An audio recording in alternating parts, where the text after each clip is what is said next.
Hello மக்களே, welcome back to my channel MKX by Shruti. இன்றைக்கி என்ன வீடியோ அப்படின்னு பார்த்தீங்கன்னா, மினி சாக்கோ சிப் குக்கி தான் நான் பண்ணியிருந்தேன்.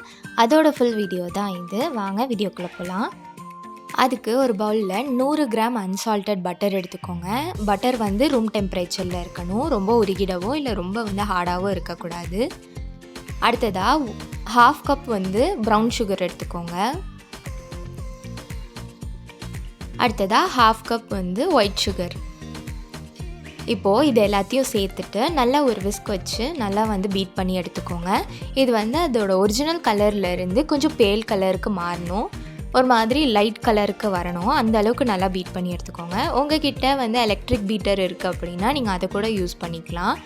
இந்த மாதிரி நல்லா பீட் பண்ணி எடுத்துக்கோங்க. இப்போது நான் இதில் ஒரு முட்டை நான் ஆட் பண்ணுறேன்.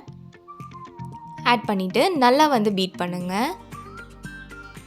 அந்த எக் நல்லா மிக்ஸ் ஆகிற அளவுக்கு நல்லா பீட் பண்ணி எடுத்துக்கோங்க. அடுத்ததாக 1 டீஸ்பூன் வெண்ணிலா எசன்ஸ் நான் ஆட் பண்ணியிருக்கேன்.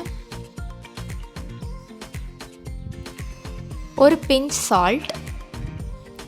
இப்போது இதெல்லாம் சேர்த்துட்டு நல்லா பீட் பண்ணி எடுத்துக்கலாம். அடுத்ததாக இதில் 1/2 டீஸ்பூன் பேக்கிங் சோடா நான் ஆட் பண்ணியிருக்கேன். அடுத்து 1.5 கப் நான் மைதா மாவு எடுத்திருக்கேன். இதில் பாதியை நம்ம ஆட் பண்ணி ஃபஸ்ட்டு மிக்ஸ் பண்ணிக்கலாம். அப்புறமா மிச்சம் இருக்க மாவையும் ஆட் பண்ணி நம்ம மிக்ஸ் பண்ணிக்கலாம்.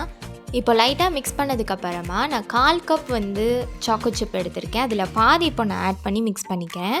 இப்போ மிச்சம் இருக்க மாவையும் ஆட் பண்ணி மிக்ஸ் பண்ணிக்கோங்க. சாக்கோ சிப்பையும் போட்டு மிக்ஸ் பண்ணிக்கோங்க. உங்களுக்கு எவ்வளோ சாக்லேட் வேணுமோ அந்த அளவுக்கு நீங்கள் போட்டுக்கலாம்.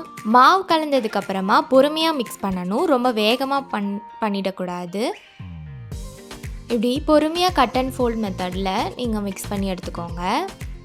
ஃபுல்லாக மிக்ஸ் பண்ணதுக்கப்புறமா டெக்ஸ்சர் இப்படி தான் இருக்கணும். ரொம்ப சப்பாத்தி மாவு மாதிரி இருக்காது, இப்படி தான் இருக்கும். அடுத்து இதை பேக் பண்ணி எடுக்கிறதுக்கு ஒரு பேக்கிங் ட்ரேயில் பார்ச்மெண்ட் பேப்பர் போட்டு நான் லைன் பண்ணி வச்சுருக்கேன். இதில் 1 டீஸ்பூன் அளவுக்கு மாவு எடுத்து இப்படி ஒரு குட்டி குட்டி பாலாக வச்சுக்கோங்க.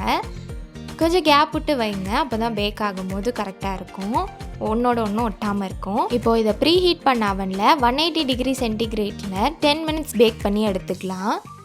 அதுக்கு மேலே இருந்துச்சுன்னா குக்கீஸ் கருகி போயிடும். அவ்வளோதான், பேக் ஆகிடுச்சு. இப்போ இது நல்லா ஆறணும். ஆறுனா தான் அதோட டெக்ஸ்சர் நல்லாயிருக்கும்.